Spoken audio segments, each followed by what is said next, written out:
Buenas tardes, mi nombre es Estefany Vera, estudiante de Contaduría Pública, primer semestre. Tarea 5, Epistemología, Teorías y Pensamiento Contable. Consolidación, partida doble y ecuación patrimonial. Tema, Historia de la partida doble y su fundamentación. Mi rol, secretario auxiliar contable. Historia. La historia de la partida doble es muy compleja, diciendo así que entre los años 3300 a 3200 a.C. se originan los primeros vestigios de organización bancaria en el templo de Babilonia. En dicho lugar recibían depósitos y ofrendas que presentaban con intereses. En los años 3623 a.C. en el antiguo Egipto, los faraones tenían escribas que anotaban las entradas y gastos del soberano. Por el año 1750 a.C., Hammurabi realiza la codificación que lleva su nombre y menciona la práctica contable.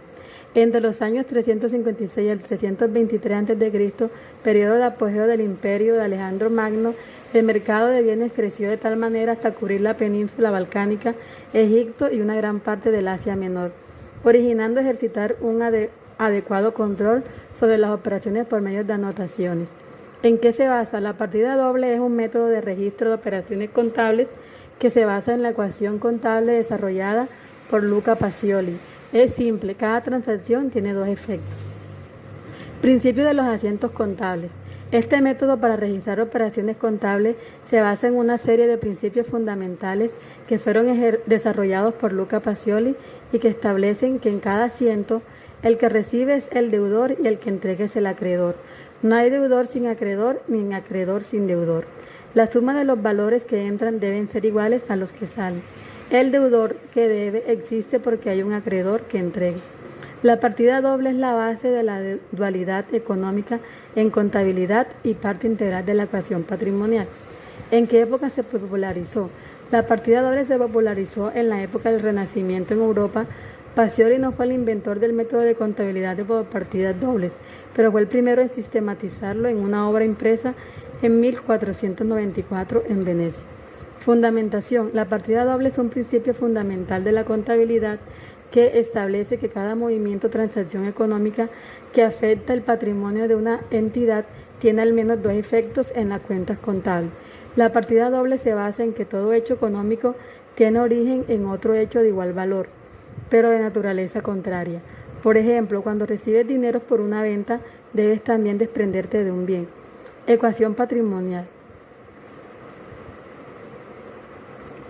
La ecuación patrimonial es la base de la contabilidad actual y se concibió hace más de 500 años.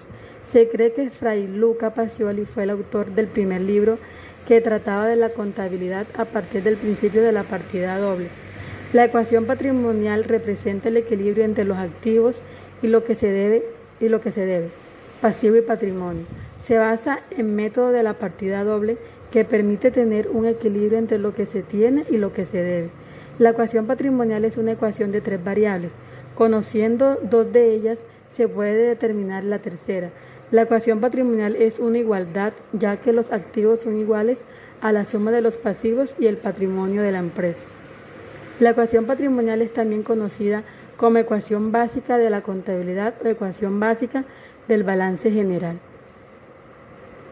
Esta ecuación siempre se mantiene en equilibrio, independientemente del número de operaciones que realice una empresa.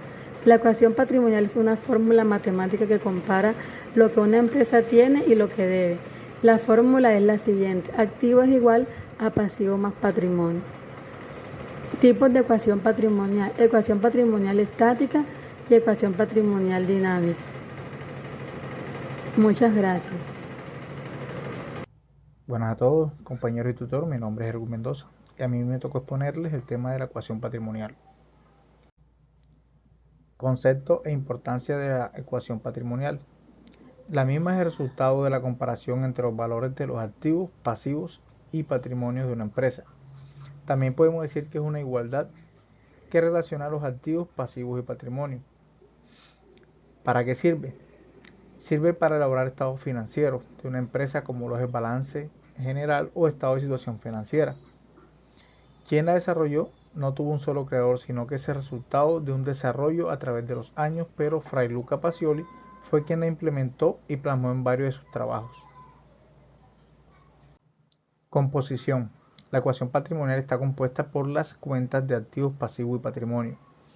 Según la SNIF, los activos son recursos controlados por la entidad, resultado de sucesos pasados del que se espera obtener un beneficio futuro. Dentro de ellos tenemos la caja, que son efectivos y bancos, inventario como materias primas, cuentas por cobrar como clientes y propiedad, planta y equipo, que son terrenos, edificios y maquinaria. Los pasivos son obligaciones presentes de la entidad surgidas de sucesos pasados que espera liquidar con recursos económicos de los beneficios de la empresa. De entre ellos podemos obtener las obligaciones financieras como los préstamos, cuentas por pagar como la factura de proveedores, obligaciones laborales que son salarios y los pasivos por impuestos como impuestos diferidos. También tenemos patrimonio, que es la parte residual de los activos de la entidad, una vez deducidos todos sus pasivos. De entre ellos encontramos el capital social, que son las aportaciones de los socios, reserva legal, que son fondos reservados por ley, ganancias del periodo, que son beneficios retenidos por periodos anteriores, y las ganancias acumuladas, que pueden ser las utilidades generadas del periodo actual. Para finalizar, podemos realizar el siguiente ejemplo de lo que es una ecuación patrimonial. Una empresa se constituye y los socios realizan los siguientes aportes. Socio A con 100 millones de pesos en efectivo consignados en banco, el socio B con 50 millones para inventario y un vehículo por 50 millones de pesos también. La empresa constituida asume una deuda por 400 millones con un préstamo para la compra de una bodega. Quedaría reflejado en la siguiente tabla. El activo, por su cuenta, tenemos depósitos en instituciones en banco por 100 millones de pesos, inventario por 50 millones, vehículo por 50 millones y oficinas por 400 millones. El total del activo sería 600 millones. En pasivos tendríamos obligaciones financieras por 400 millones y en el patrimonio tendríamos capital social por 200 millones, de los cuales serían el depósito en instituciones financieras, inventarios y vehículos. Entonces tendríamos la ecuación patrimonial con la siguiente igualdad: patrimonio igual a activo menos pasivo, que serían 200 millones de patrimonio igual a 600 millones de activos menos 400 millones de pasivos. De igual manera, en las ecuaciones adicionales, que serían activos igual a pasivo menos más patrimonio, sería 600 millones es igual a 400 millones más 200 millones, y de la misma forma para el pasivo. De esta forma nos damos cuenta que aquí estaríamos aplicando el concepto de que la ecuación patrimonial es una igualdad que relaciona los activos, pasivos y patrimonio, y de esta manera se cumple. Sin más, muchas gracias. Cordial saludo para todos. Mi nombre es Carlos Arrieta, estudiante de Contaduría Pública de la UNAP en el primer semestre. En el siguiente video vamos a abordar los conceptos de activos, pasivos y patrimonio, correspondiente esto a la tarea número 5 del curso de Epistemología, Teorías y Pensamiento Contable. Los activos los definimos como el conjunto de bienes, derechos u otros recursos controlados económicamente por la empresa. Cabe resaltar que los activos, para ser considerados activos de la empresa, deben ser producto de transacciones o acontecimientos pasados. No se pueden considerar activos futuras transacciones, por muy probables que sean de realizarse. Los activos los podemos clasificar en activos corrientes y activos no corrientes. Los activos corrientes son aquellos activos que se pueden convertir en efectivo en un plazo igual o menor a un año y de manera rápida y fácil. Algunos ejemplos de estos activos corrientes son las cuentas de caja, de banco, cuentas corrientes, cuentas de clientes, deudores, etc.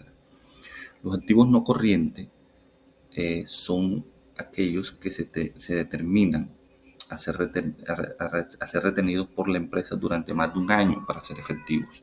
Son inversiones a largo plazo. Y algunos ejemplos de estos activos no corrientes son las propiedades, como son los terrenos, las instalaciones de la empresa, la planta, el equipo, etc. Los activos también los podemos clasificar en intangibles e intangibles. Los activos tangibles, como su mismo nombre lo dice, son aquellos que se pueden ver y sentir, tales como los vehículos, la casa, un mobiliario, y se pueden utilizar en operaciones diarias en una empresa. Los activos intangibles, por lo contrario, son bienes que no tienen una existencia física y no los podemos ver ni tocar. Y ejemplo de ello son los activos como las marcas, los nombres de la empresa, los eslogan, la cartera de clientes. Los pasivos los definimos como las obligaciones actuales de la empresa. Estas son deudas adquiridas por acciones pasadas y que la empresa las realiza con el fin de generar algún ingreso. Cuando se adquiere un pasivo, en un futuro se hace necesario la entrega de algún activo para cancelar esta deuda. Los pasivos también son corrientes y no corrientes.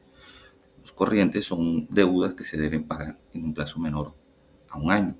Y ejemplo de esto son los salarios y las prestaciones sociales de los trabajadores, las obligaciones con el sistema de seguridad social, la retención en la fuente, las deudas bancarias, etc.